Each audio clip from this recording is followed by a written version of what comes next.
morning still. I think we're still before noon. So it's great to be here, great to meet you all. Thanks so much to the folks at Dabbler and Summit for hosting.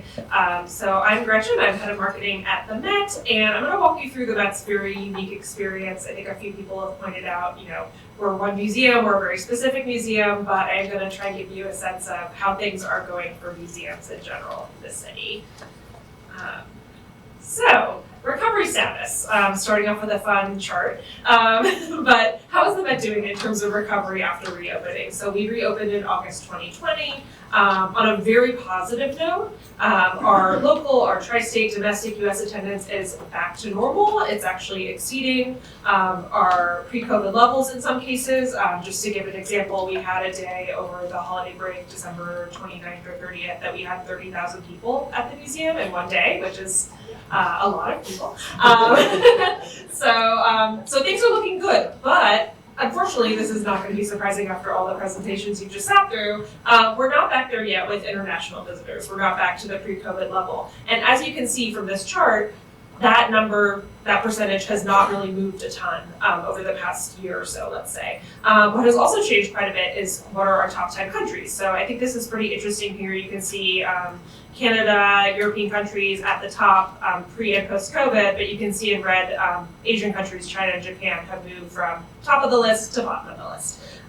So that's really causing us to, as many people have mentioned today, stop really thinking about pre and post-COVID. We're 4 years now past that moment, and so we're really thinking, let's look year over year, and that'll be a little bit more accurate of a measure moving forward.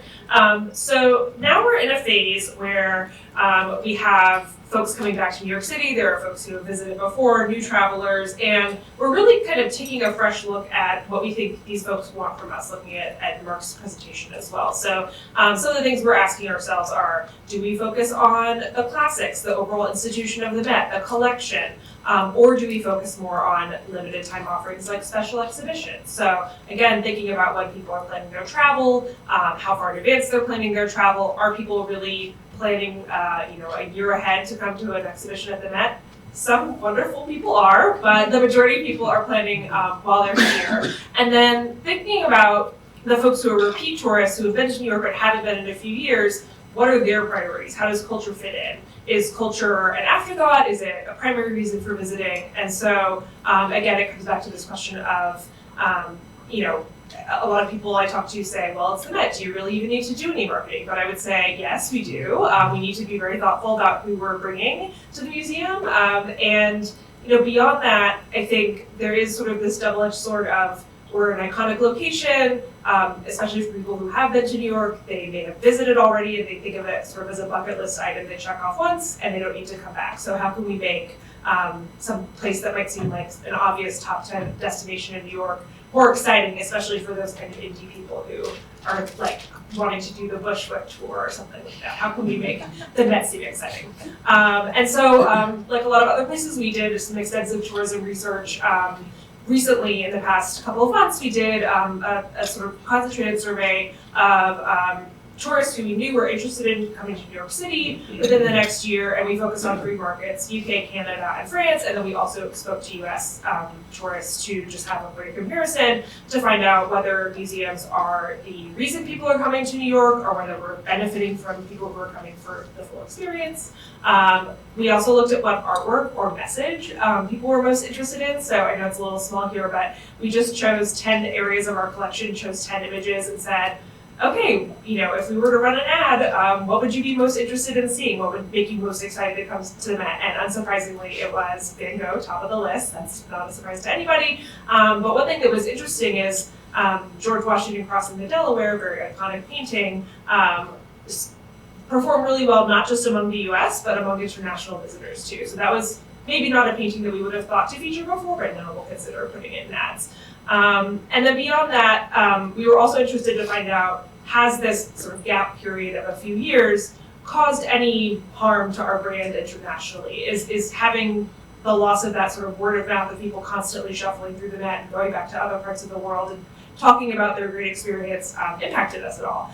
And happily, we don't find that it has. People are still very aware of us, even in markets like China, where people haven't been able to visit for several years. There's still familiar with the Met, they know what we have on view, they know about the gala, certainly, that always helps. And so we're feeling confident that once the audiences are coming back to New York, we'll be able to receive them. So in terms of looking ahead, what the new year looks like, we're really taking a closer focus on local markets, and that also includes even beyond that, tri-state area to a degree. So one thing that I'm excited to share is that we're going to be offering Pay What You Wish admission as a transaction online. So for all of you New York State residents who are tired of waiting in line to pay your $1, I'm very happy to share that this month we are going to be offering that transaction online, which is great. So that should hopefully help with lines and just overall experience. And then we also are rethinking how we're packaging and messaging the museum. So we're really focusing more on being family friendly and affordable. We opened a new children's space, which you can see here, called the 81st Street Studio last year, which has been very popular. There's like literally lines of strollers out the door. So we're thinking about the full experience of the museum versus just the art on view. And then also, taking a step back and thinking about the Met Cloisters. If you haven't been, it's a medieval art museum in Fort Tryon Park, and it's definitely a secondary focus for the museum. It's a much smaller venue, it can accommodate far fewer people, but in terms of a great Instagrammable, immersive experience, you can't really do better. So we're really thinking about how we can amplify that as part of our suite of brands. And then beyond that, we're really thinking about folks who are making the decision in market, so folks visiting from wherever, international or domestic, and how can we really promote what's happening while they're here and get them to sort of make that last minute call of this is worth it because of X. So we have a big Harlem Renaissance exhibition opening at the end of February. Shout out for that, very exciting. We also are thinking about sort of packaging seasonal offerings, basically. So we have the roof garden that opens from April to October. We have art installations up there. We have buy one, get one drinks on Friday and Saturday nights. So we'll be talking about that sort of within a date night context. We have the Met Gala exhibition opening in May, so that's always a big driver for locals and international domestic tourists, and I mentioned date night as well. So really, we're not taking anything for granted, as several people have said today. We're really thinking about how we can take what might be sort of an expected offering and present it in a new way to people that makes it seem fresh and exciting and something they should check out if they haven't been in a couple of years. And lastly, I'll just say testing and experimentation. Again, we're really not assuming that anything we've done before will work again. We're trying a lot of new things, trying to hit people at different points in the purchase process and seeing what works. And it's a great way to sort of keep on our toes and stay nimble for a 150-plus-year-old organization. And that's it. So,